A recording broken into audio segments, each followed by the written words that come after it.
Dr. Evelyn Cross sat on the frozen sidewalk outside the Langham Hotel in downtown Chicago, her breath forming small clouds in the January air.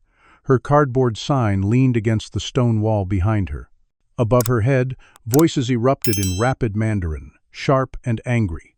Marcus Whitmore, a 36-year-old white tech billionaire, stood face to face with 3 Chinese investors, his hands gesturing frantically. The investors shook their heads, their expressions cold. One of them turned toward the street, heading for a black car. The deal was dying. $300 million evaporating into the winter morning. Evelyn stood. Her voice cut through the cold, clear and flawless, speaking Mandarin with a Beijing accent. The investor stopped mid-stride. Marcus turned, his mouth falling open. Everything froze. Hours earlier, Evelyn had woken in the Millennium Park underpass where she had been sleeping for 14 months. The concrete was so cold it burned through the layers of clothing she wore to bed. She had 3 blankets, all of them threadbare, and a sleeping bag she had found behind a restaurant 6 months ago. The zipper was broken. She woke at dawn every morning because that was when the police patrols increased, and she needed to be gone before they came through. She rolled up her blankets, stuffed them into a torn backpack, and walked 4 blocks to the McDonald's on State Street. The bathroom was small and dirty, but it had hot water. She washed her face, her hands, her neck. She brushed her teeth with a toothbrush she kept in a plastic bag. She looked at herself in the mirror. 48 years old. Her skin was weathered from months of exposure, her eyes ringed with exhaustion. She used to be beautiful. She used to be a lot of things. She left the bathroom and walked back outside. Breakfast was a granola bar she had been saving for 2 days.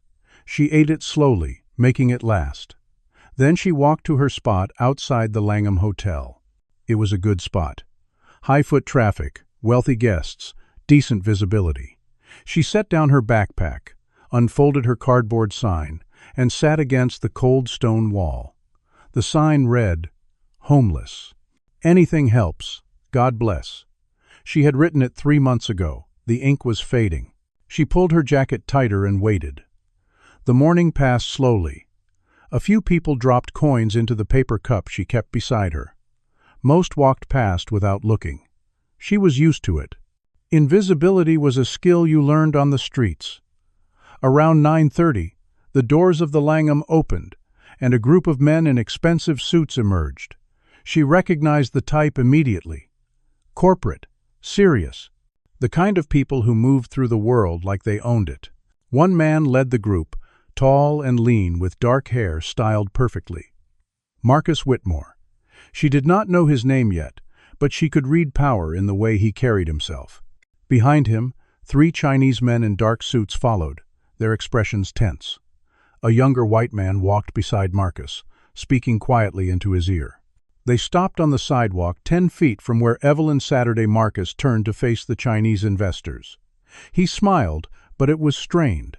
One of the Chinese men, older with silver hair, began speaking in Mandarin. His tone was sharp, clipped. Marcus turned to a woman standing nearby, a translator he had hired. The translator began to interpret, but her Mandarin was clumsy, her accent all wrong. Evelyn could hear the mistakes immediately. The translator said Marcus's company wanted to acquire the investor's technology division, but that was not what Marcus had said in English. He had said partnership, not acquisition. The distinction mattered. In Chinese business culture, it mattered immensely. The lead investor, the silver-haired man, stiffened. His response was cold. The translator fumbled, translating his words as criticism of the offer's financial terms, but that was not what he had said. He had said the approach was disrespectful, that Marcus clearly did not understand the value of collaboration. The miscommunication was cascading, each error building on the last. Evelyn watched the negotiation unravel in real time. Marcus's face grew red. He tried to explain, but the translator kept making mistakes. The investors exchanged glances. The silver-haired man said something final and definitive. He turned toward the street. The other 2 investors followed. Marcus called after them, his voice rising. They did not stop. Evelyn stood. Her legs were stiff from sitting, her joints aching from the cold. She took 3 steps forward. Her voice was clear, cutting through the chaos. She spoke in Mandarin, addressing the silver-haired investor directly. "Sir, please wait. There has been a misunderstanding." The investor stopped. He turned slowly, his eyes finding her. Marcus and his team went silent. Evelyn continued in Mandarin, her accent perfect, her tone respectful. Mr. Whitmore's translator made several errors. "He is not seeking to acquire your company. He is proposing a partnership, a collaboration between equals. He believes your technology and his distribution network would create something neither could achieve alone." The investor's expression shifted slightly. He responded in Mandarin, his tone skeptical. "Why should I trust this? Why should I believe his intentions are honorable?" Evelyn switched to Cantonese, matching the subtle shift in his dialect, because his actions today show desperation, not disrespect. He hired a poor translator, yes, but he has been here for 72 hours trying to make this work. That is not the behavior of someone who does not value what you have built. The investor blinked, surprised she had switched dialects so seamlessly. One of the other investors interjected in rapid Mandarin, asking about specific contract terms. Evelyn responded, clarifying the revenue-sharing structure Marcus had proposed. She had overheard enough of the conversation to understand the deal's framework. She explained it in terms that made sense culturally, emphasizing mutual benefit and long-term relationship building. The third investor asked a question in Cantonese. Evelyn answered in the same dialect, then switched to Mandarin when addressing the group collectively. Marcus stood frozen, his mouth slightly open. His assistant, Todd Brennan, stared at Evelyn like she had appeared out of thin air. The translator looked mortified. For 12 minutes, Evelyn mediated. She clarified terms, addressed concerns, translated not just words but intentions. She explained American business practices in terms Chinese executives would understand. She framed Marcus's offer in the context of respect and partnership. Slowly, the investors' body language changed. They stopped moving toward their car. They turned back toward Marcus. The silver-haired man asked a question directly to Marcus in English, his accent thick but understandable. Marcus answered, and Evelyn translated it back into Mandarin with precision. The investor nodded. He said something to his colleagues. They conferred briefly, then the silver-haired man turned to Marcus. In careful English, he said they would continue negotiations, but only if this woman remained as translator. Marcus looked at Evelyn, really looked at her for the first time. He saw the worn jacket, the dirt on her jeans, the weathered face. He saw the cardboard sign on the ground behind her. His expression flickered through confusion, shock, calculation. He cleared his throat. "Of course. Absolutely." The investors nodded, satisfied. They agreed to reconvene in 2 hours at Marcus's office. They returned to their car and drove away. Marcus's team stood on the sidewalk, silent. Todd leaned close to Marcus and whispered something. Marcus ignored him.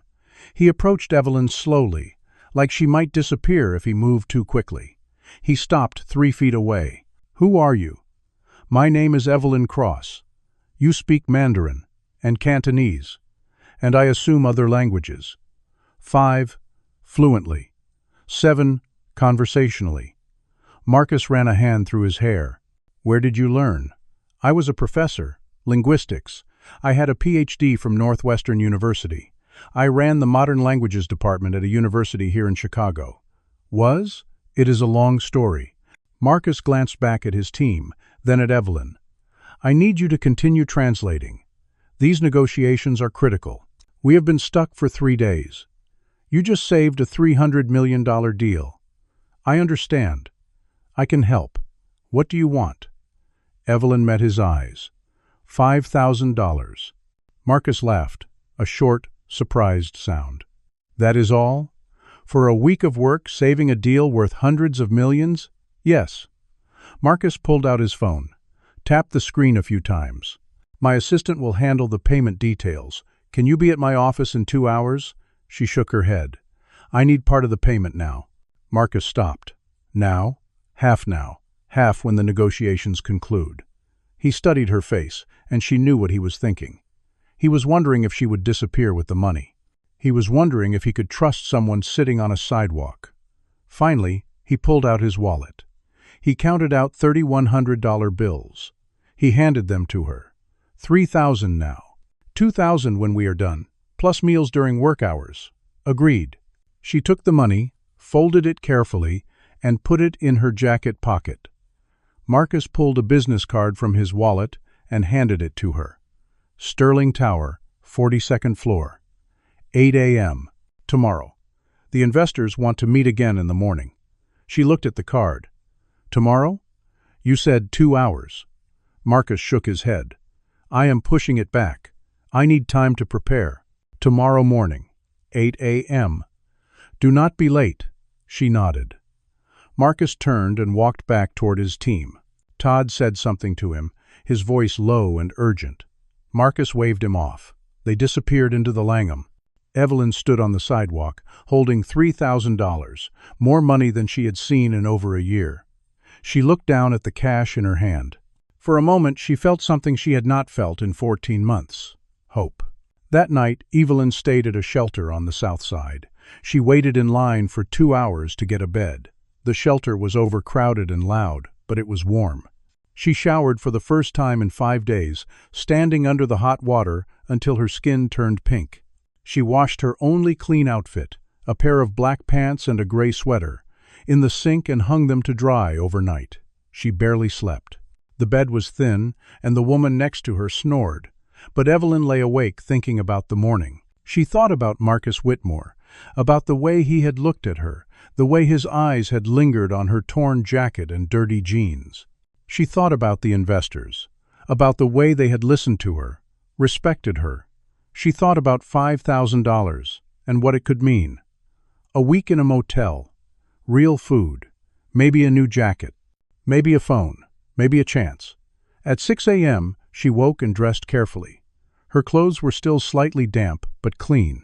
She combed her hair with her fingers, washed her face, brushed her teeth. She looked in the mirror and barely recognized herself. She left the shelter at 7 and walked to the nearest train station. She took the Red Line north to the Loop. She emerged at State and Lake and walked 3 blocks east to Sterling Tower. It was 7:50 a.m. The building was glass and steel, 60 stories of corporate power rising into the gray Chicago sky. She stood outside for a moment, staring up. She had not been inside a building like this in 2 years. She took a deep breath and pushed through the revolving doors. The lobby was enormous, all marble and polished chrome.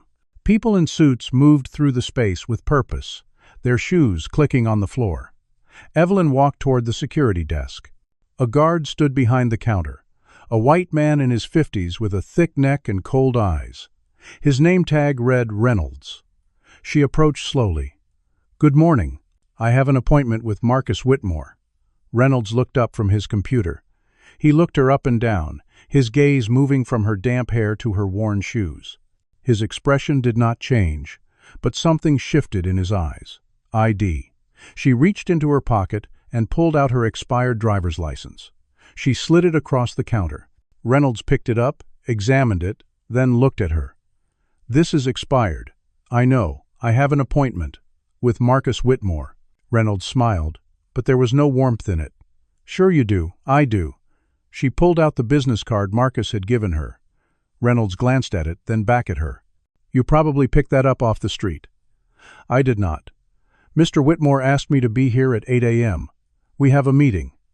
Reynolds leaned back in his chair. "Lady, Mr. Whitmore does not take meetings with people like you. Now I am going to ask you nicely to leave before I call the police. People like me?" Reynolds did not answer.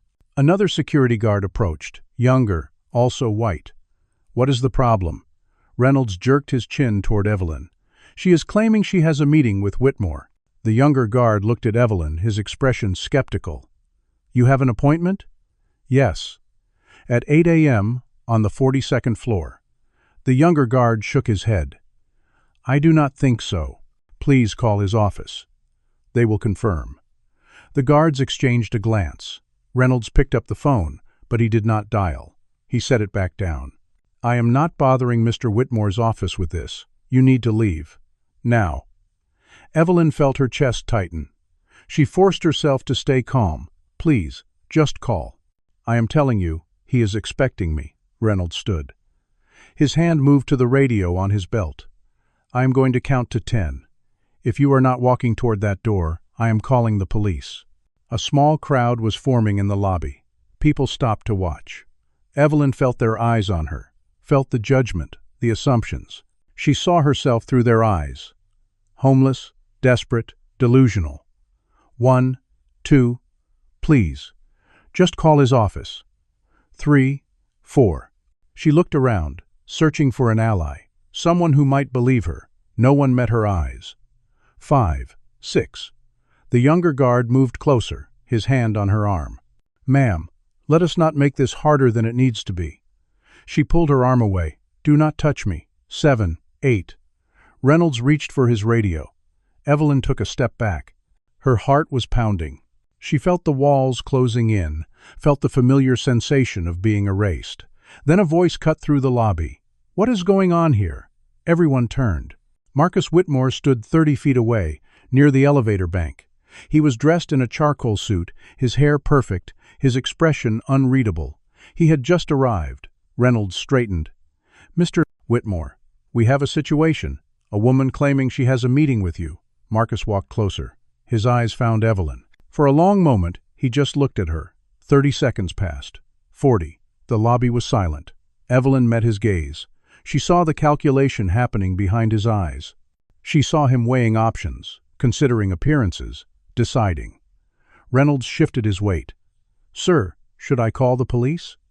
Marcus looked at Reynolds, then back at Evelyn. No. She is with me. Reynolds blinked. Sir? She has an appointment.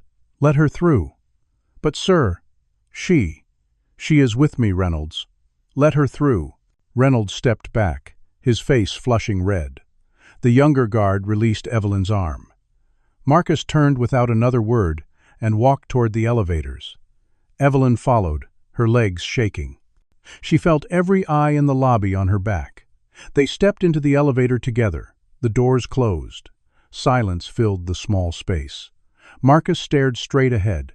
Evelyn stood beside him, her hands clasped in front of her.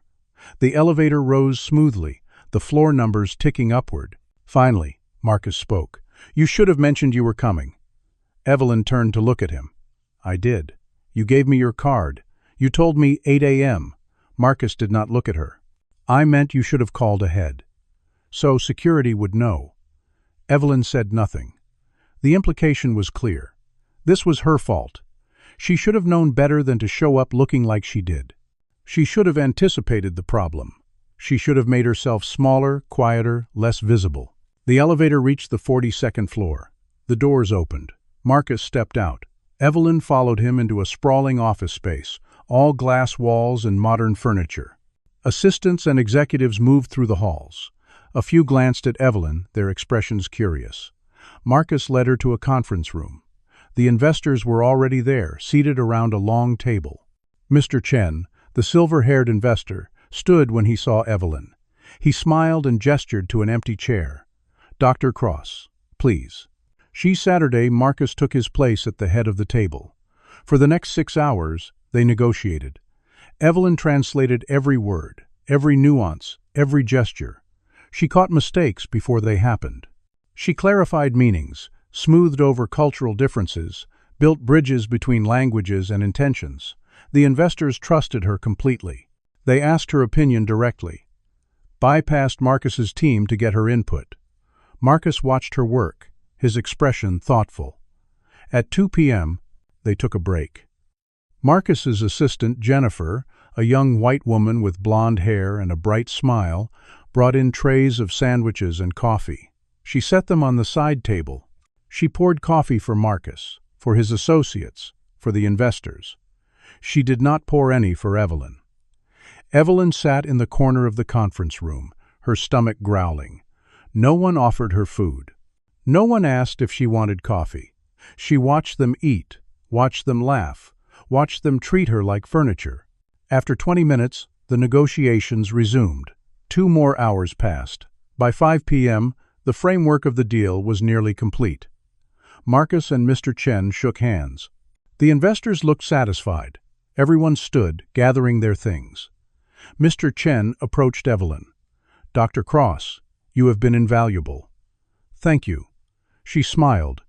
"You are welcome." Marcus handed her an envelope. Inside was $2,000 in cash, as promised. She took it. "Thank you." He hesitated, then said, "We are having a celebration dinner tonight, at Aurelio. You should come." Evelyn looked down at her clothes, at her worn pants and damp sweater. 8 p.m. Just show up." He walked away before she could respond. Evelyn spent the rest of the afternoon walking through the loop, $5,000 folded in her pocket, trying to decide what to do. She had not been to a restaurant in over a year. She had not sat at a table with other people, had not used silverware, had not ordered from a menu. The thought filled her with a strange mixture of hope and dread. She found a thrift store on Milwaukee Avenue and spent $45 on a simple black dress. It was plain, modest, slightly too big, but it was clean. She bought a pair of black flats for $12. She went to a public bathroom in Millennium Park and changed, stuffing her old clothes into her backpack. She looked at herself in the mirror. The dress hung awkwardly on her thin frame. Her hair was still unwashed, her face still weathered, but she looked better than she had in months. At 7:30, she walked to Aurelio. It was located in the Gold Coast, a neighborhood of wealth and elegance she had once frequented. The restaurant was small, exclusive, the kind of place that required reservations weeks in advance. She stood outside the glass doors, watching the warm light spill onto the sidewalk. She could see people inside, laughing, drinking wine, living lives that felt impossibly far from her own. She took a deep breath and opened the door. The maitre d' appeared instantly, a middle-aged white man in a crisp suit. His name tag read, Philippe. He looked at her, his eyes moving from her face to her dress to her shoes. His expression hardened. "Can I help you?" "I am here for the Whitmore party." Philippe's eyebrows rose slightly. "The Whitmore party?" "Yes. I was invited. May I have your name?" "Evelyn Cross." Philippe turned to a leather-bound book on the podium in front of him. He scanned the page slowly, his finger moving down the list of names. After a long moment, he looked up. "I do not see your name here." She felt her chest tighten. "There must be a mistake. I was invited this afternoon, by Marcus Whitmore himself." Philippe's expression did not change. "I am sure there has been some confusion. Perhaps you have the wrong restaurant." "No, this is Aurelio." "He told me Aurelio." Philippe glanced toward the dining room, then back at Evelyn. "One moment, please." He walked away, disappearing into the back. Evelyn stood in the entrance, aware of the other diners watching. Through the window, she could see the celebration table. Marcus sat at the head, flanked by his associates and the Chinese investors. They were laughing, toasting with champagne. Todd leaned close to Marcus, whispering something. Marcus glanced toward the entrance. He saw her. Their eyes met across the space. Marcus said something to Todd. The entire table turned to look. Evelyn felt her face burn. Philippe returned with the manager, an older woman with silver hair and a tight smile. The manager approached Evelyn. "I understand there has been some confusion. You are saying you are a guest of Mr. Whitmore?"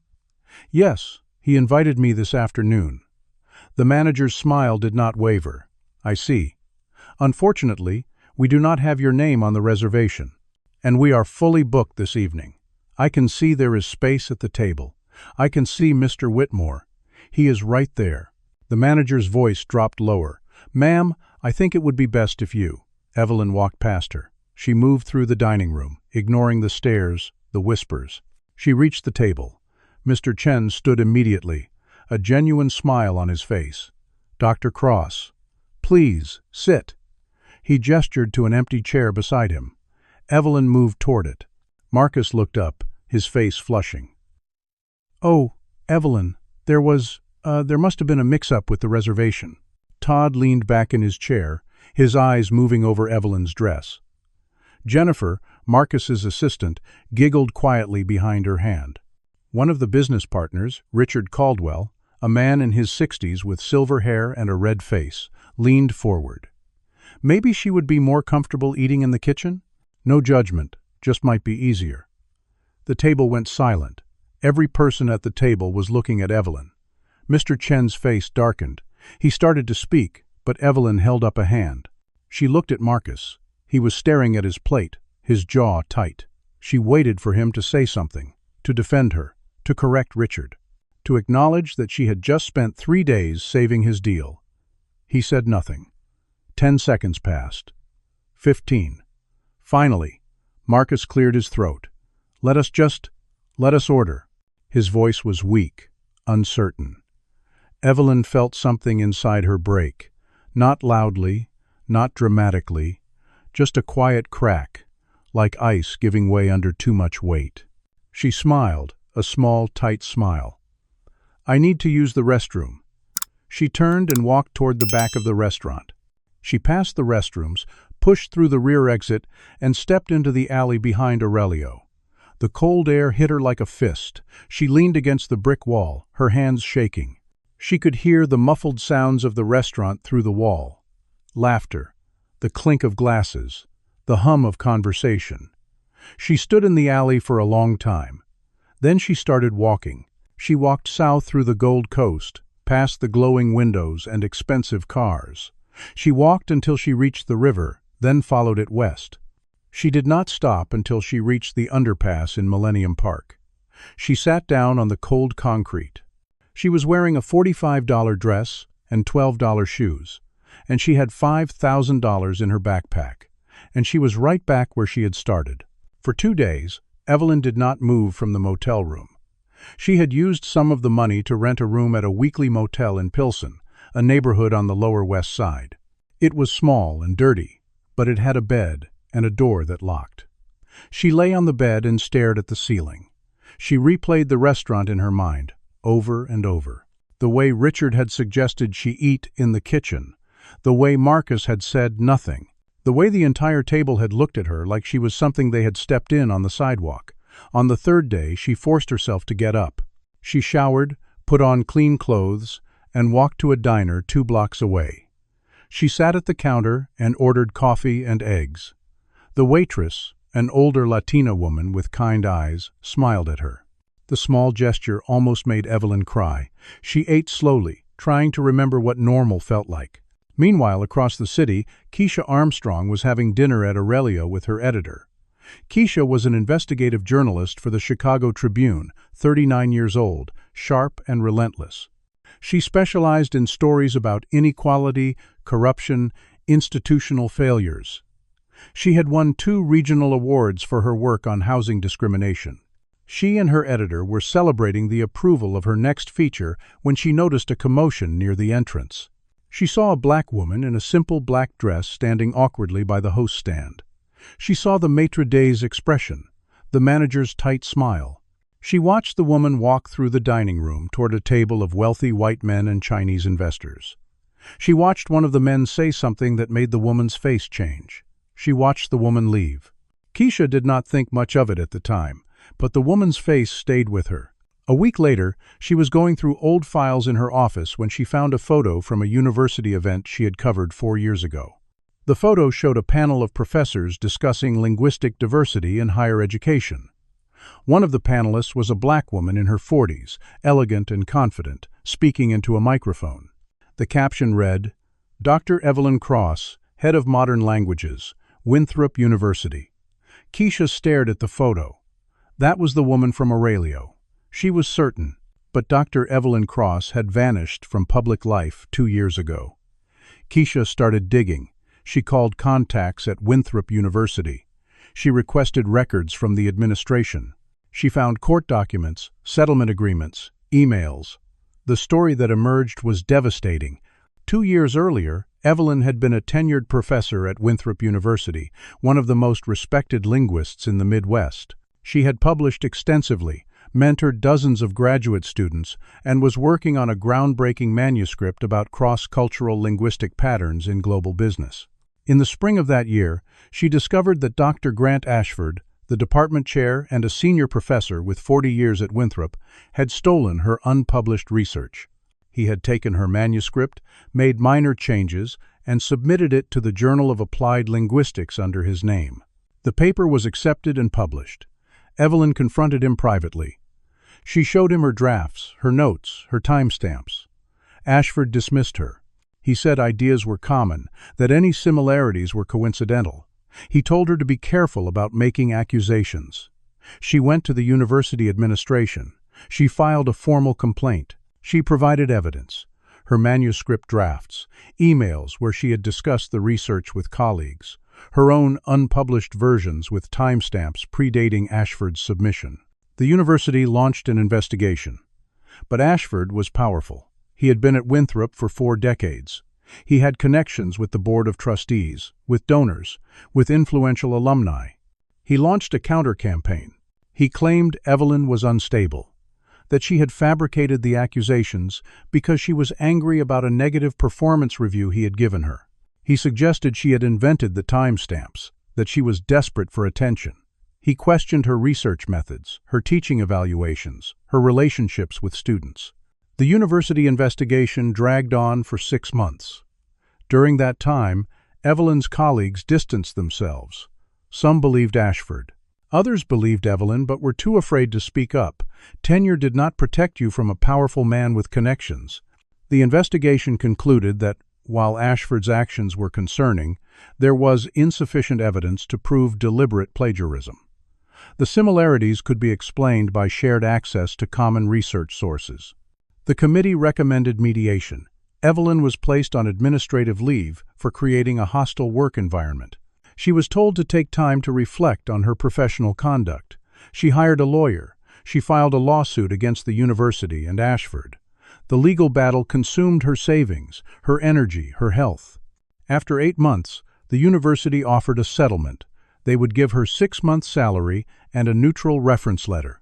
In exchange, she would resign, drop the lawsuit, and sign a non-disclosure agreement. She refused. She wanted vindication, not money. But her lawyer advised her that the case was unwinnable. Ashford had too much institutional support. The university had too many resources. She was running out of money. She signed the settlement. She took the money and left Winthrop. But the damage was done. Her name was tainted. Other universities would not hire her. Even positions outside academia were closed to her. No one wanted to touch someone who had accused a respected professor of plagiarism and lost. The settlement money ran out. She could not pay rent. She lost her apartment. She had no family to turn to. Her parents were dead. She had no siblings, and most of her friends had disappeared during the lawsuit. She ended up on the streets. Keisha confirmed every detail. She spoke to former colleagues who agreed to talk anonymously. She obtained copies of the settlement agreement through a source in the university's legal department. She reviewed Evelyn's published work and compared it to Ashford's paper. The similarities were undeniable. Keisha wrote the article over 3 days. She titled it, "From Professor to Sidewalk: How One University Destroyed a Brilliant Scholar." The article was 8,000 words long. It detailed Evelyn's career, the plagiarism, the investigation, the settlement, the homelessness. It included quotes from anonymous colleagues who confirmed Ashford's theft. It included analysis from other linguists who compared the papers and found the overlap suspicious. It included photos. Evelyn at academic conferences, vibrant and accomplished. Evelyn on the street, invisible and forgotten. Near the end of the article, Keisha included a section about Evelyn's recent work. She had learned through a source that Evelyn had translated for Marcus Whitmore, a billionaire CEO, and had been instrumental in closing a major deal. She included the detail about the restaurant, about Evelyn being turned away and humiliated. The article asked hard questions. How many brilliant black women have been erased by institutional racism and sexism? How many careers have been destroyed to protect powerful white men? How does a society allow a PhD to become homeless? The article published on a Thursday morning. Within 2 hours, it was the most read story on the Tribune's website. By noon, it was trending on Twitter. By evening, national news outlets were picking it up. Marcus Whitmore woke up to 47 missed calls and 218 text messages. His PR team was in full panic mode. The optics were catastrophic. Billionaire uses homeless professor to save deal, allows her to be humiliated at celebration dinner. Marcus read the article in his office, his face pale. He learned for the first time who Evelyn really was. He learned about her PhD, her career, her destruction. He learned what she had lost. He felt a complicated swirl of emotions: guilt, anger, defensiveness. His phone rang. It was his head of PR. They needed to issue a statement, immediately. Evelyn woke in her motel room to her phone buzzing. She picked it up, confused. The screen showed 17 missed calls. She scrolled through them. News outlets, reporters, former colleagues. One name caught her eye. Keisha Armstrong, Chicago Tribune. She called the number. Keisha answered immediately. "Dr. Cross?" "Yes, I am Keisha Armstrong. I am a reporter." "I know. I read your article." Evelyn's voice was steady, but her hands were shaking. "I wanted to ask your permission before I published, but I could not find a way to reach you. I hope it is okay. Thank you for telling the truth." Keisha exhaled. "I would like to do a follow-up, an interview, with you, in your own words. Can we meet?" Evelyn hesitated.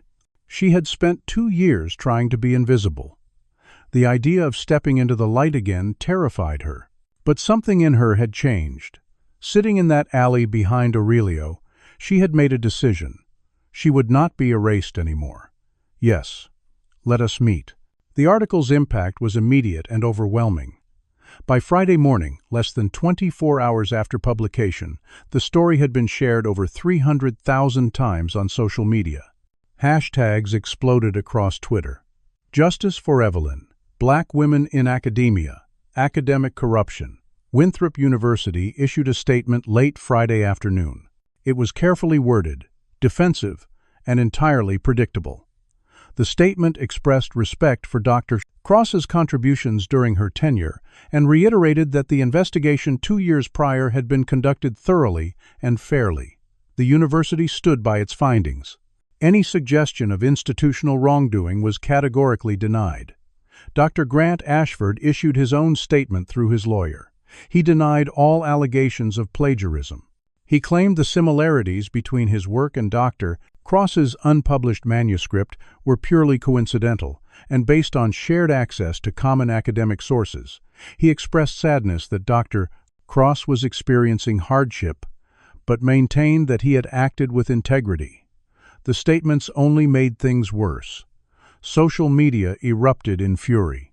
Academics from across the country began sharing their own stories of plagiarism, of institutional betrayal, of careers destroyed.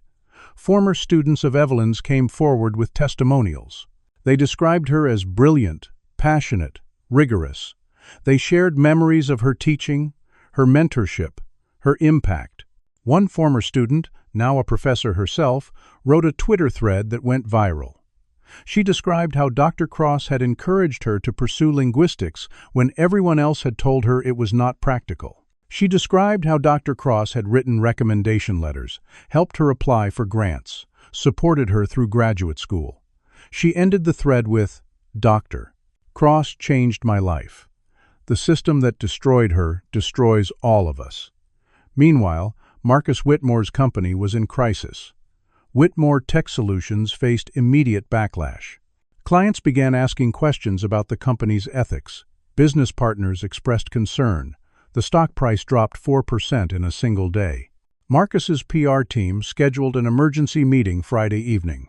8 people sat around the conference table in his office, all of them white, all of them expensive. They crafted a strategy. Marcus needed to make a public gesture. Something big, something visible. He needed to show that he cared, that he had values, that he was willing to make things right. The head of PR, a woman named Diane, laid out the plan. Offer Dr. Cross a job. A real position, with a real salary. Make it public. Frame it as Marcus extending a hand to someone in need. Shift the narrative from exploitation to redemption. Marcus listened, his jaw tight. Todd Brennan, his chief operating officer, leaned forward. "We need to control this before it gets worse. A job offer shows leadership, shows humanity." Marcus nodded slowly. What kind of position? Diane had already prepared options. Director of International Relations. Salary of $150,000. It sounds generous. It makes you look good. And it makes her go away. The last part was not said out loud, but everyone in the room understood. Marcus called Evelyn on Saturday morning. She did not answer. He left a voicemail asking her to meet him. He texted. He waited. 3 hours later, she texted back. She agreed to meet at a coffee shop in Hyde Park, neutral ground. They met at 2 p.m. The coffee shop was small and quiet, mostly empty. Marcus arrived first. He wore jeans and a sweater, trying to look casual, relatable. Evelyn arrived 10 minutes later. She looked tired but composed. They sat across from each other at a small table near the window. Marcus ordered coffee for both of them.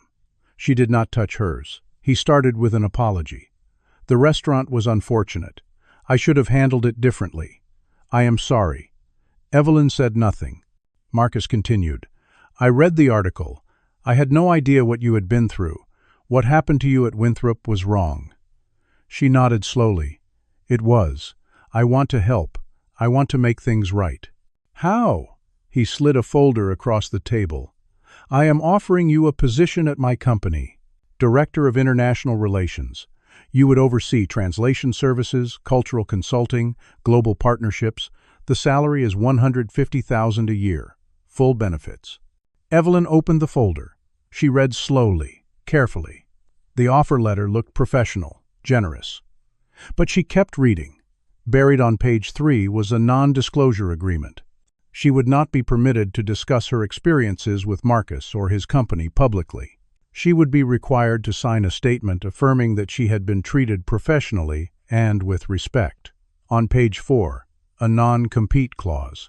She could not speak to media about her academic past, her time at Winthrop, or her experiences with homelessness. She looked up at him. This is not about making things right. This is about making me silent. Marcus shifted in his seat. It is standard legal language. Protecting the company. From what? From the truth? He leaned back, his expression hardening. Evelyn, be reasonable. I am offering you a job, a salary, a chance to rebuild. You were on the street a week ago. Now you are turning down $150,000? I am turning down being erased. Again. He sighed, rubbing his face. What do you want? For you to actually care about making things right, not about protecting your image. Marcus's voice grew colder. The public is fickle, Evelyn. This story will fade in a week. People will forget. You will be back on that sidewalk. This is your best option. She stood. No, it is not. She walked out of the coffee shop. Marcus sat alone at the table, staring at the untouched coffee. Within hours, his PR team pivoted. They announced a press conference for Monday morning. The announcement framed it as Marcus extending a hand of support to Dr. Cross, offering her an opportunity to rebuild her life. Media outlets confirmed attendance. The story was everywhere. Evelyn was not consulted. On Sunday, she received a call from Marcus's lawyer. They wanted her to attend the press conference, to stand beside Marcus as he made his announcement. It would be good for both of them. She refused. The lawyer said they would proceed without her. Monday morning, Sterling Tower's lobby was packed with reporters. Cameras filled the space. Marcus took a podium set up near the elevators. He wore a navy suit, his expression serious and compassionate. He began by acknowledging Dr. Cross's difficult circumstances. He praised her skills, her intelligence, her contributions to his recent business deal. He said he was moved by her story and wanted to help. He announced that he was offering her a position at his company, Director of International Relations, a salary of $150,000, a chance to rebuild. He paused, letting the words land. Reporters scribbled notes. Cameras flashed. A reporter asked if Dr. Cross had accepted the offer. Marcus's lawyer, standing beside him, stepped forward. Negotiations are ongoing. We are hopeful Dr. Cross will accept this generous opportunity. Another reporter asked about the restaurant incident. Marcus's expression remained steady. That was an unfortunate misunderstanding. It does not reflect my values or the values of my company. I have great respect for Dr. Cross. The press conference lasted 20 minutes. Marcus fielded questions carefully, presenting himself as compassionate and decisive. The footage aired on every Chicago news station that evening. The narrative was shifting. Billionaire offers homeless professor second chance. Some people praised him. Others saw through it. The comment sections were split. Evelyn watched from her motel room, her jaw tight. She saw the performance, the calculation. She saw Marcus positioning himself as her savior. She called Keisha Armstrong. "I want to do a live interview. I want to tell the whole truth." Keisha arranged for Evelyn to appear on Chicago Morning Live, a popular local television program that aired weekdays at 9 a.m. The show's host, Angela Roberts, was a black woman in her 50s, known for tough interviews and refusing to soften difficult topics. When Keisha pitched the interview, Angela agreed immediately. The interview was scheduled for the following Tuesday, 6 days after Marcus's press conference. In the days leading up to the interview, Marcus's legal team worked overtime to stop it. On Wednesday, Evelyn received a cease and desist letter via courier. The letter, signed by 3 lawyers from a prestigious Chicago firm, claimed that discussing her interactions with Marcus Whitmore or his company would violate implied confidentiality agreements and could result in legal action. She read the letter twice, then threw it in the trash. On Thursday, Marcus called her directly. She almost did not answer, but something made her pick up. "Evelyn, you are making a mistake. Am I? You do not understand what you are risking. Going on television, making accusations, it will not end well for you." She kept her voice calm. "I am not making accusations. I am telling the truth." His tone shifted, harder now. "The truth is subjective. People will question your credibility. They will dig into your past. They will make your life harder than it already is. You have already made my life as hard as it can be. What more can you take?" He was silent for a moment, then quietly, "More than you realize," he hung up. On Tuesday morning, Evelyn woke at 6 a.m. She had barely slept. She showered, dressed in the same black dress she had worn to Aurelio, and took a taxi to the television studio. The studio was located in River North, a modern building with glass walls and sleek interiors. A production assistant met her at the entrance and led her to a green room. Angela Roberts came in a few minutes later. She was tall and elegant, wearing a deep blue dress. She shook Evelyn's hand warmly. "Dr. Cross, thank you for coming. I know this is not easy." Evelyn nodded.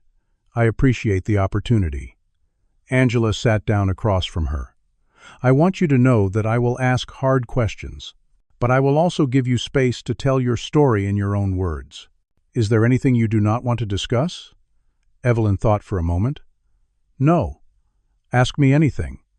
At 8:45, they moved to the set. The studio was bright, filled with cameras and crew members. Evelyn sat in a chair across from Angela. A makeup artist touched up her face. A sound technician clipped a microphone to her dress.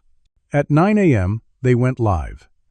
Angela introduced the segment, providing context, the article, the press conference, the public debate. Then she turned to Evelyn. "Dr. Cross, thank you for joining us. Thank you for having me." Angela started gently, asking about Evelyn's academic career, her years at Winthrop University, her research. Evelyn spoke clearly, her voice steady. She described her passion for linguistics, her love of teaching. Then Angela asked about the plagiarism. Evelyn explained what had happened.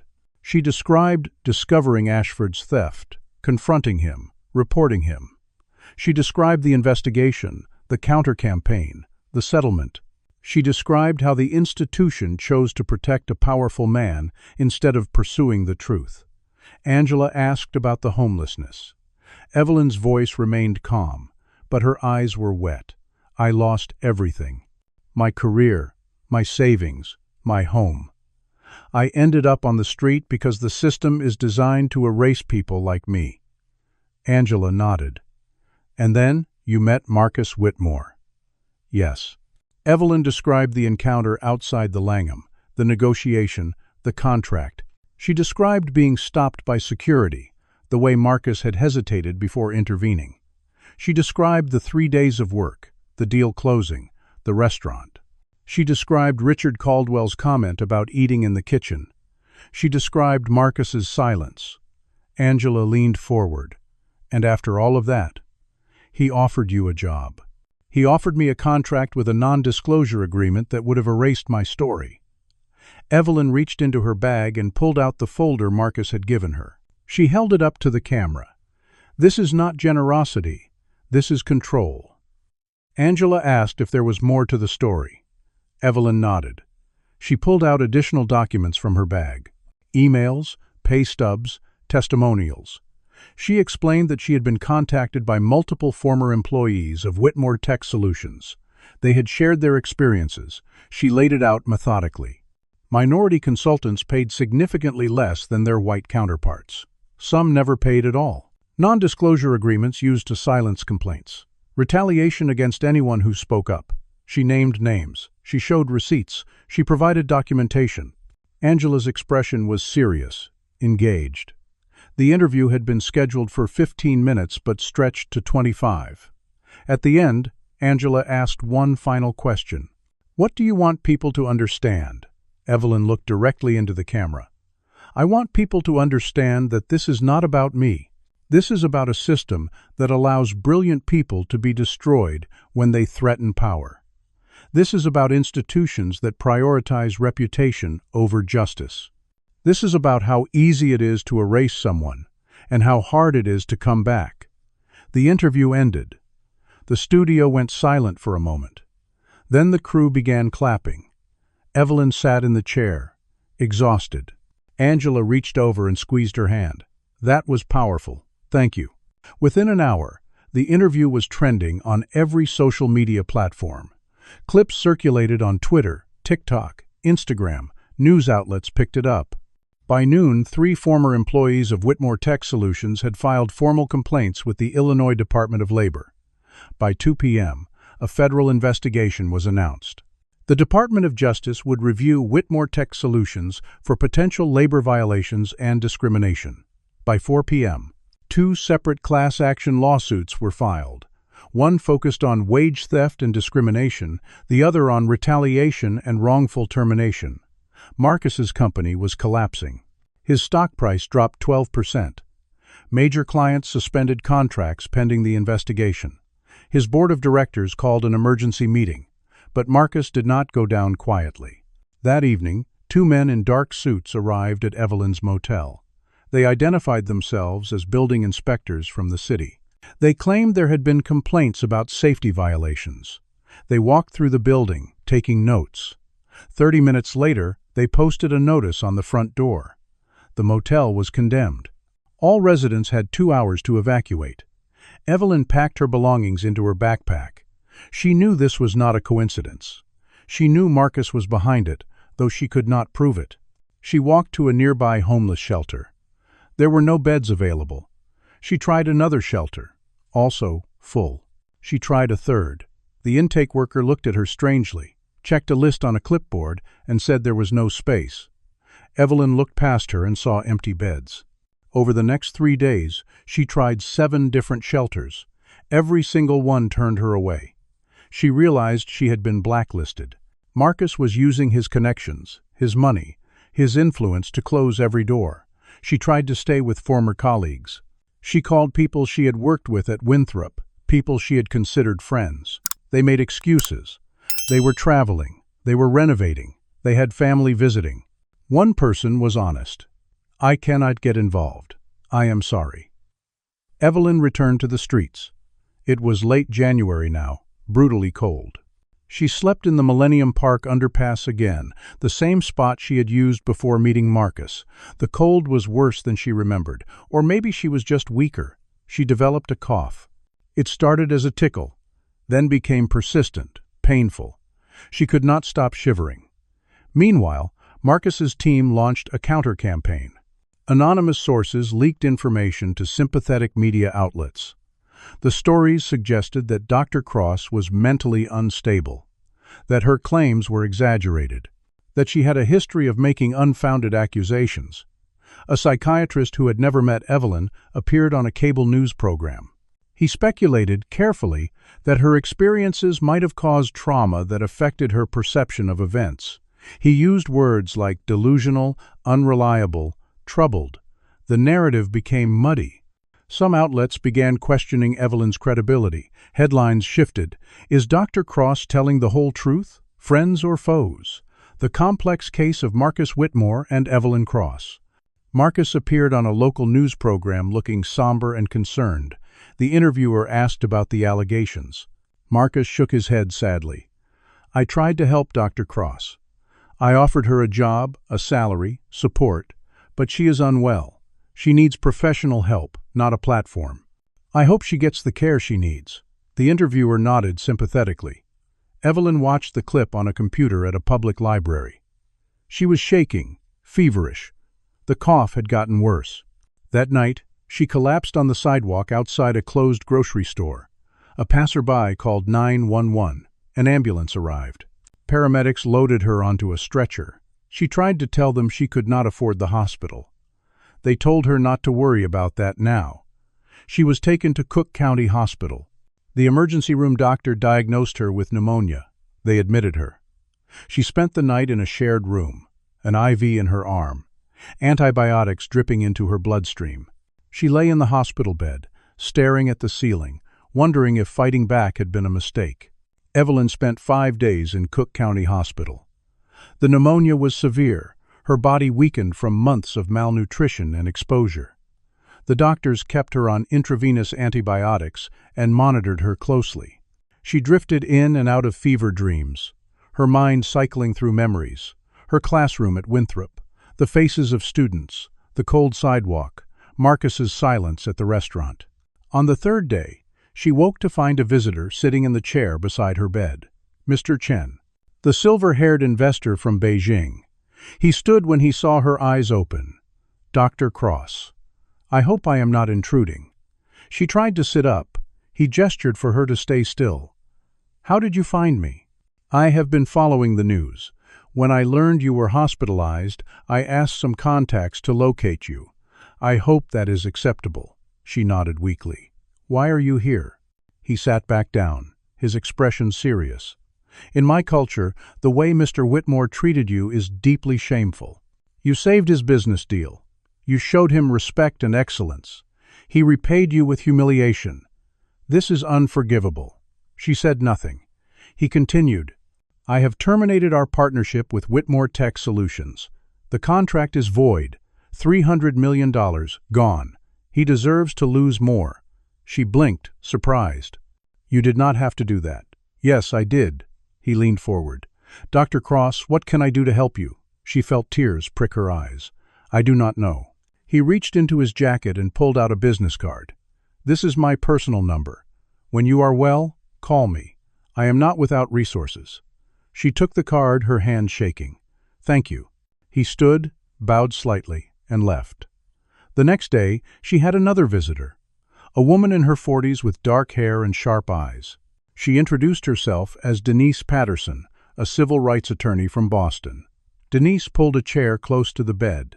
Dr. Cross, I represent 5 former employees of Whitmore Tech Solutions. We are building a class action lawsuit, wage theft, discrimination, retaliation. We would like you to be the lead plaintiff. Evelyn felt exhausted just thinking about it. I do not know if I have the strength. Denise's voice was firm but kind. You do, and you are not alone. We have documentation, testimonies, evidence. With your story, we can win. What will it cost me? Nothing. My firm is taking this pro bono. We have donors who believe in the case. One of them is Mr. Chen. Evelyn looked at her. Why are you doing this? Because what happened to you happens to too many people. And because you have power, you do not realize. Your voice matters. Evelyn closed her eyes. She thought about the last 2 years, the streets, the cold, the invisibility. The way Marcus had watched security grab her and done nothing, the way he had tried to erase her again. She opened her eyes. Okay, I will do it. Denise smiled. Good. Get well first. We will talk when you are ready. Evelyn was released from the hospital 5 days after being admitted. Denise had arranged temporary housing, a small apartment in Pilsen, 1 bedroom, sparsely furnished. The rent was paid for 6 months through a fund Denise's firm had established. Evelyn walked into the apartment and almost cried. She had walls, heat, a door that locked, a bed. She slept for 14 hours. Over the next 2 weeks, she began working with Denise's legal team. They met in Denise's Chicago office, a sleek space in the Loop. The team included 3 other attorneys, 2 paralegals, and an investigator. They interviewed Evelyn extensively. They gathered documentation, the contract Marcus had offered, the cease and desist letters, records of the motel condemnation, evidence of the shelter blacklisting. They deposed witnesses. Former employees of Whitmore Tech Solutions came forward, emboldened by Evelyn's interview. They shared their stories, being paid half of what white colleagues earned, being passed over for promotions, being terminated after filing complaints. The case was strong. Meanwhile, Marcus was hemorrhaging support. Federal investigators seized company records. The Securities and Exchange Commission launched an inquiry into financial irregularities. Key executives resigned. His chief financial officer, his head of operations, and 2 board members all left within a week. Stock prices plummeted. Major investors pulled out. But Marcus was not finished. He hired a team of private investigators. Their mission was clear: destroy Evelyn's credibility completely. They dug through her past, looking for anything that could be used against her. They found a target: her PhD dissertation from Northwestern University. The investigators filed a formal request with Northwestern's administration. They claimed there were inconsistencies in her research methodology.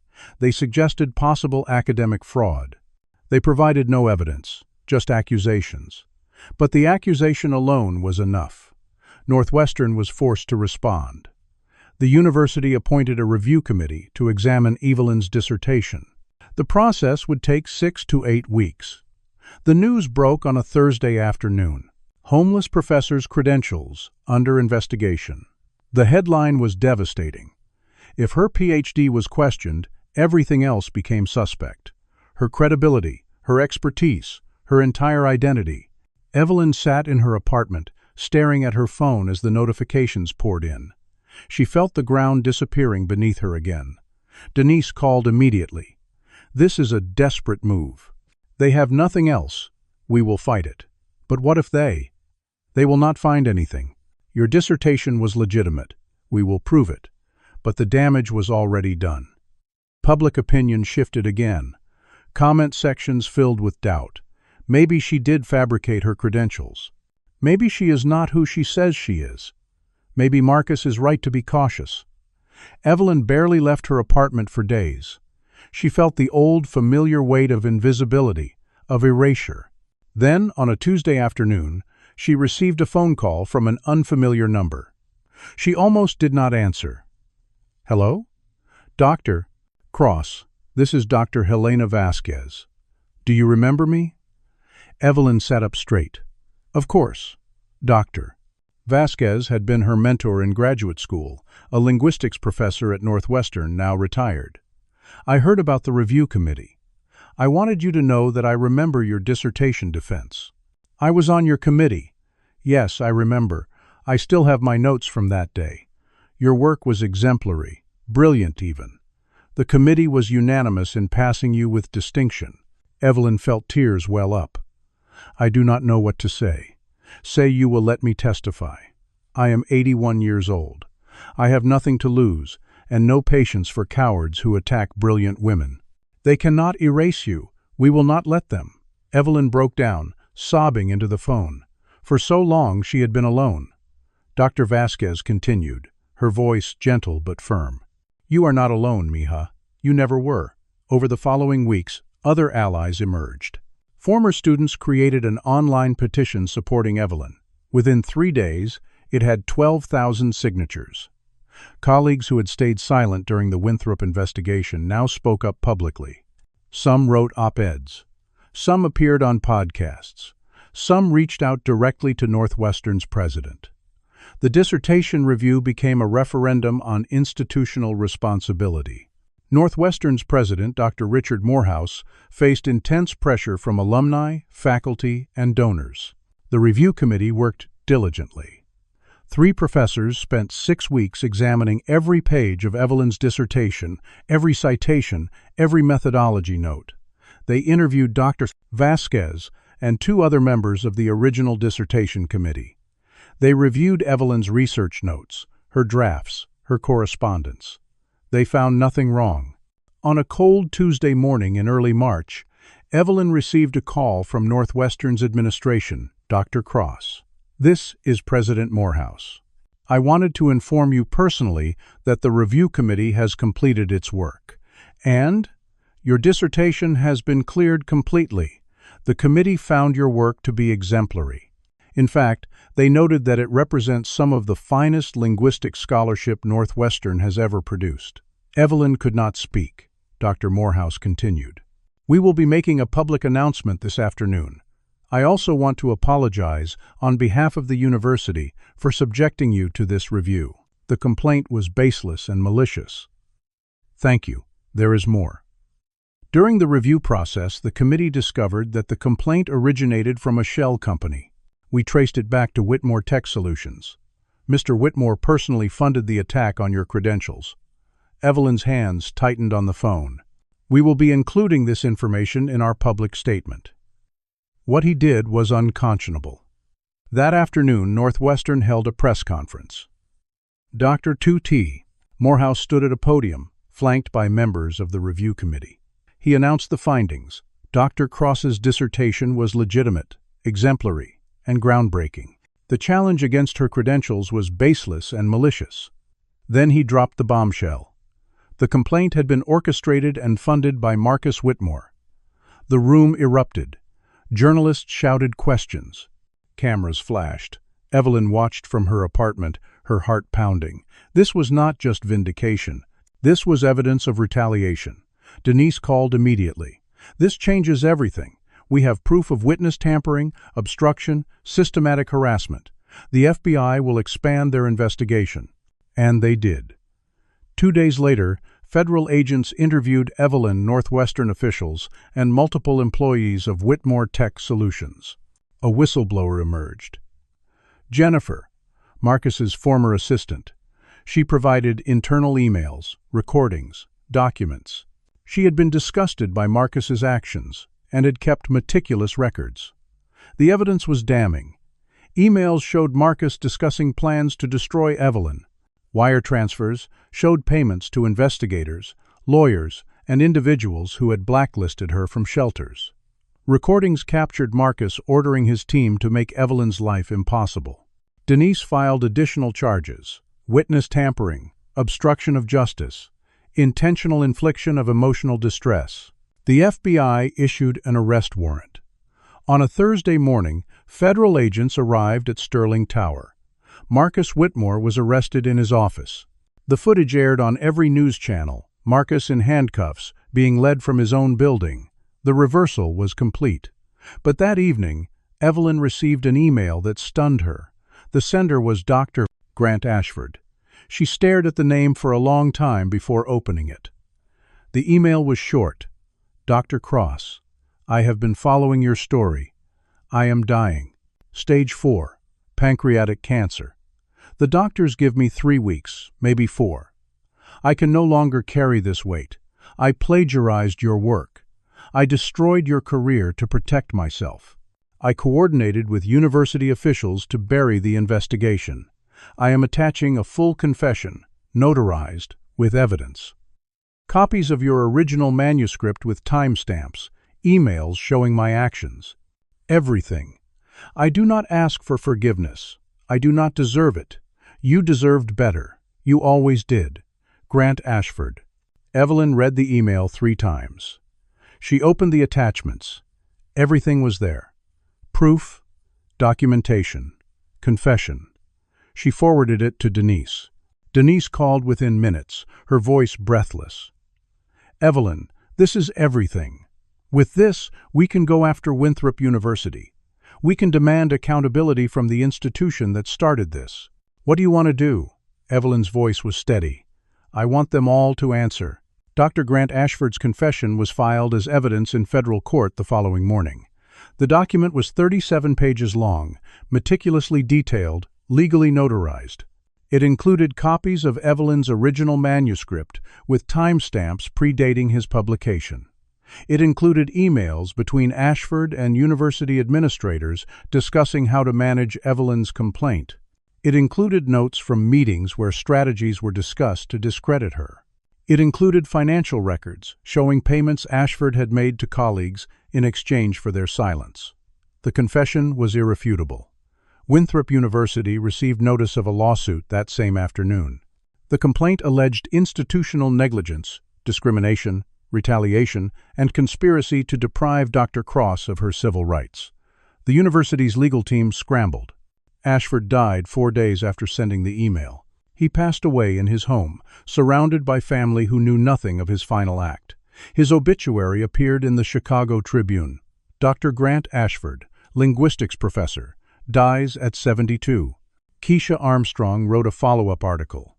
The headline read, "Dying Professor's Confession Vindicates Dr. Evelyn Cross, Implicates University."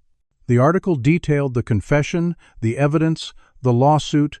It asked hard questions about how many other scholars had been destroyed by institutional corruption. The article went viral. Alumni groups demanded accountability. Faculty members staged a walkout. Students protested on campus, carrying signs, "Justice for Dr. Cross," "Believe survivors," "End academic corruption." Meanwhile, the federal case against Marcus Whitmore accelerated. The evidence from Jennifer's whistleblower documents was overwhelming. Prosecutors built their case methodically. Systematic discrimination, wage theft, retaliation, witness tampering, obstruction of justice. The class action lawsuit expanded. 17 former employees joined as plaintiffs. Their stories were remarkably consistent.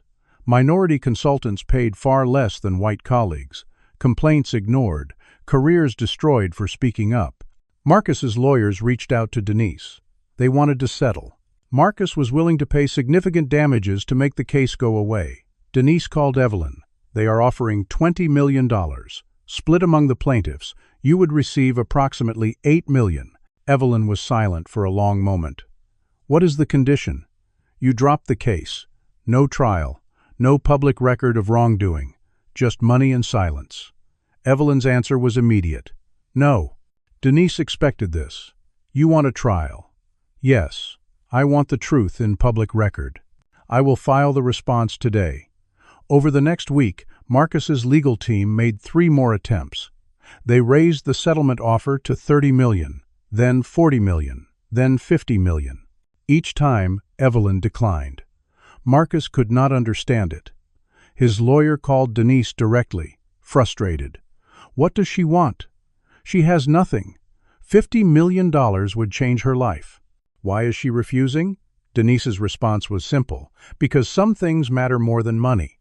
Your client will never understand that." The trial was set for 6 months later. In the interim, the media coverage was relentless. Evelyn became a symbol. She appeared on national news programs. CBS Evening News, NPR, The Atlantic. She was interviewed by Anderson Cooper, by Terry Gross, by Ta-Nehisi Coates. She spoke clearly, powerfully, without anger or bitterness. She talked about systems, about power, about how easy it is to erase someone. She talked about justice, about accountability, about the importance of refusing to be silent. She did not celebrate Marcus's arrest. When asked how she felt about his downfall, she said simply, "This is not about revenge. This is about making sure it does not happen to anyone else." Her words resonated. The case became a cultural touchstone, discussed in classrooms, in boardrooms, in living rooms across the country. Whitmore Tech Solutions filed for bankruptcy in May. The company's assets were liquidated. Major clients had fled. Investors had pulled out. The board of directors resigned en masse. Marcus, released on bail, watched his empire crumble. He tried one final move. Through an intermediary, he sent a message to Evelyn. He would personally pay her $20 million to drop the case.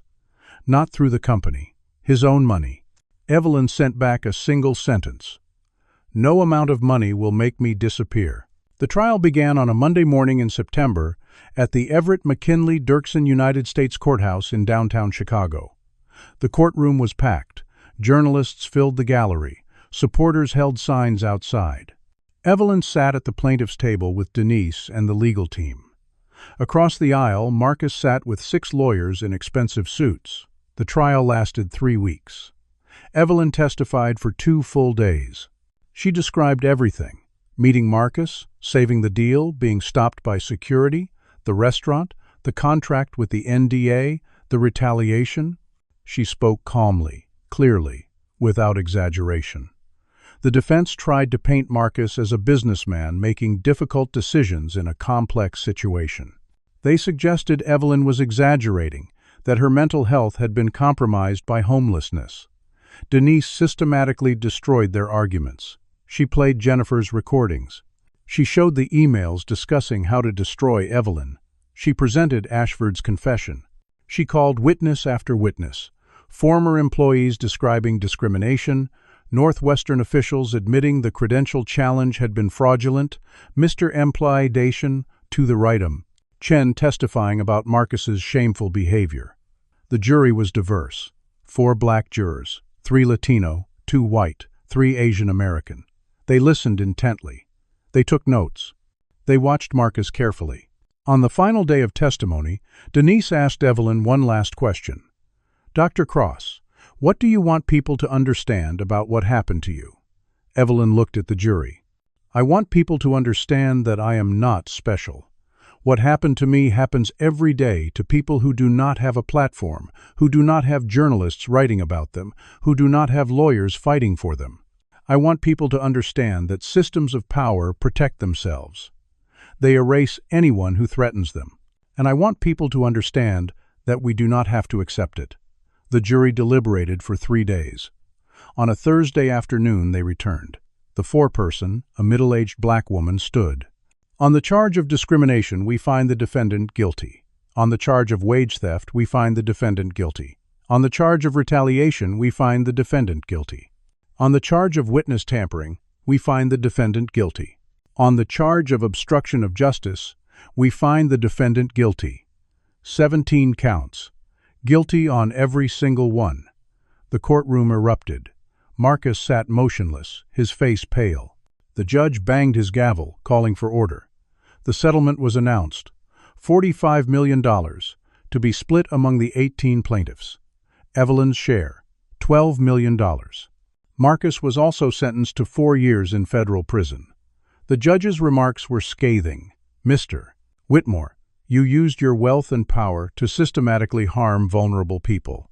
You showed no remorse. You deserve every consequence you are receiving." Outside the courthouse, Evelyn stood surrounded by reporters. She did not gloat. She said simply, "This is not just my victory. This is for everyone who has been erased, for everyone who has been told their voice does not matter. This is for all of us." The footage aired on every news channel. That evening, Evelyn sat in her apartment. $12 million. She had gone from homeless to wealthy in 9 months.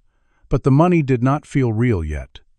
What felt real was the verdict, the public record, the acknowledgement.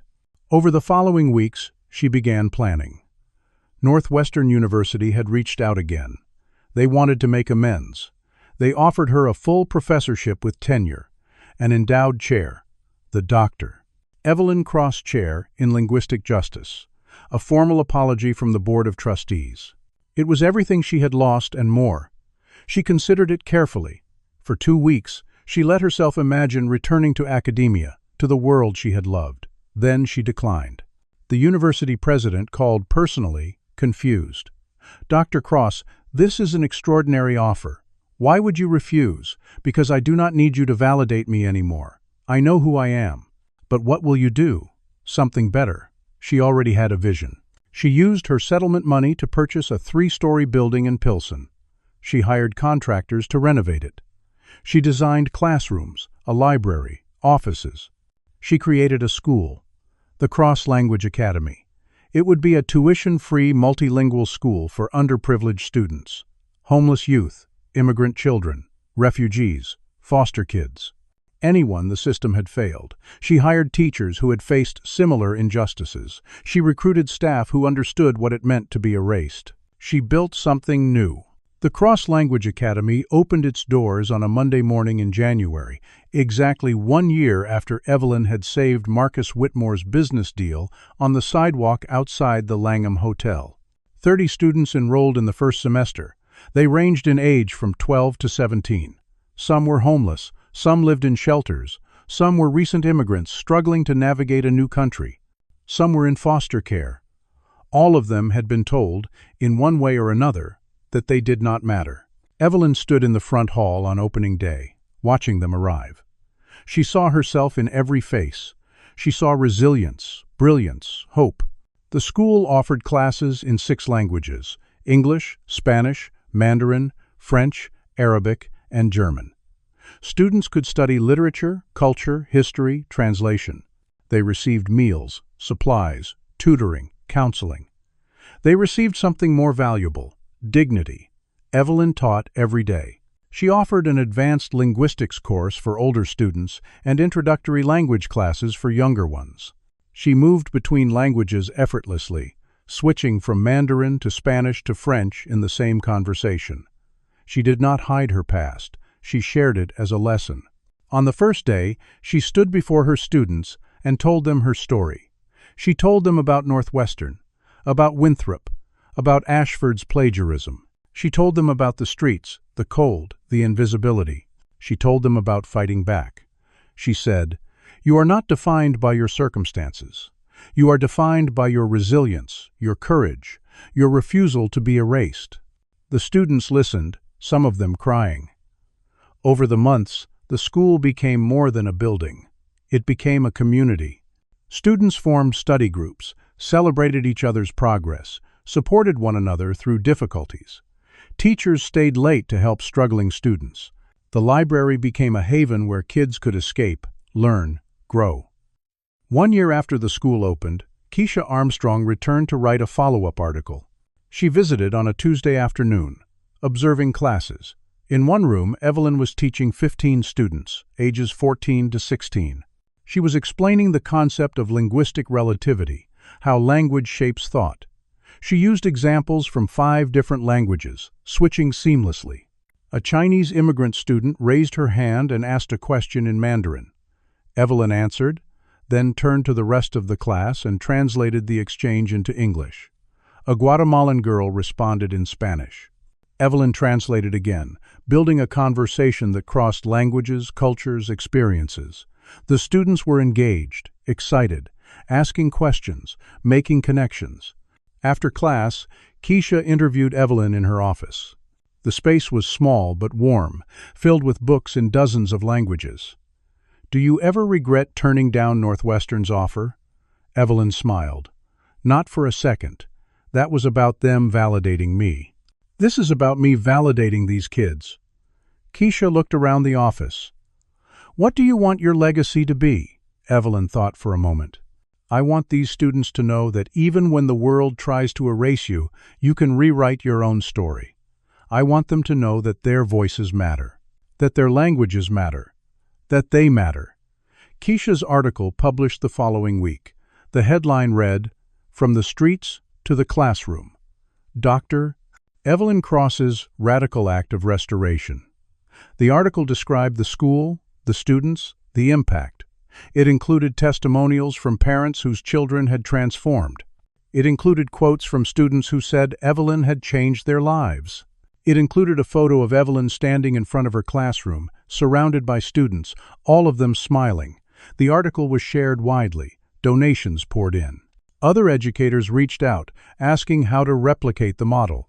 Evelyn's school became a blueprint for linguistic justice education. Marcus Whitmore read the article from federal prison in Terre Haute, Indiana. He sat in his cell, holding a printout someone had sent him. He looked at the photo of Evelyn surrounded by students. He looked at her smile. He could not understand. He had lost everything: his company, his wealth, his freedom, his reputation. She had a small school, a modest salary, a simple life. He had offered her millions. She had chosen this. He could not comprehend why someone would choose purpose over profit, impact over image, freedom over wealth. He never would. Meanwhile, in Pilsen, Evelyn prepared for another day. It was a cold January morning, exactly 2 years since she had saved Marcus's deal. Snow fell softly on the neighborhood. She arrived at the school early, unlocking the doors, turning on the lights. Students began arriving at 8. They greeted her in different languages. "Good morning, Dr. Cross. Buenos dias, doctora. Zhao Shang Hao, Lao Shi." She responded to each in their language, smiling. At 9, she stood at the front of her classroom. 15 students sat before her, notebooks open, ready. She began the lesson. Today we are talking about translation. Not just converting words from one language to another, but carrying meaning, culture, intention, across boundaries. She wrote a sentence on the board in English. Then she asked a student to translate it into Mandarin. The student did. Evelyn asked another student to translate it into Spanish, then Arabic, then French. Each translation was different, capturing different nuances, different cultural contexts. She explained, "This is the power of language. It does not just communicate.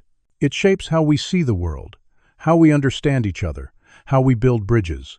A Syrian refugee boy raised his hand. "Dr. Cross, how do you know so many languages?" She smiled. "Practice, passion, and a refusal to accept that I could not. You all have that same power. You all have voices that matter." Outside, snow continued to fall. Inside, voices rose in 5 different languages, layered and beautiful, building something new. Evelyn looked at her students and saw the future. She saw resilience. She saw brilliance. She saw hope. She had lost everything: her career, her home, her safety, her reputation. She had been destroyed by institutions, by powerful men, by systems designed to erase people like her. But she had survived, and in surviving, she had built something those systems could never take away. She had built freedom. As the lesson continued, a young girl in the back row, a recent immigrant from Honduras, raised her hand. "Dr. Cross, do you think we can really change things?" Evelyn met her eyes. "I know you can, because you already have. The belief you have in yourselves, the languages you are learning, the bridges you are building, that is how change happens. Not from the top down, but from people like you who refuse to be silent." The girl smiled, nodded, returned to her notes. Evelyn continued teaching. And in that moment, standing in front of 15 students who had been told they did not matter, speaking in languages that carried centuries of culture and resistance, Evelyn Cross was finally, completely free. The system had tried to erase her. It had failed. She was here. She was visible. She was building a future where no one else would have to fight as hard as she had. And that, more than any verdict, any settlement, any vindication, was justice. Have you ever witnessed someone being judged unfairly because of how they looked or where they came from? How did it make you feel? And what would you do differently if you could go back to that moment? Share your thoughts in the comments below. If this story moved you, please consider hitting the like button to help spread this message of resilience and dignity. Subscribe to stay connected with more stories that matter, stories that challenge us to see each other as human beings worthy of respect. And please share this with someone who needs to hear that their voice matters, that they are not defined by their circumstances, that they too can rewrite their story. Thank you for listening, for caring, and for being part of a community that refuses to let anyone be erased. May you always find the courage to stand up for what is right, the strength to support those who have been silenced, and the wisdom to recognize that justice is not just about winning in court, but about rebuilding with purpose and creating space for others to rise. Until next time, remember that every person you pass on the street has a story, and every story deserves to be heard.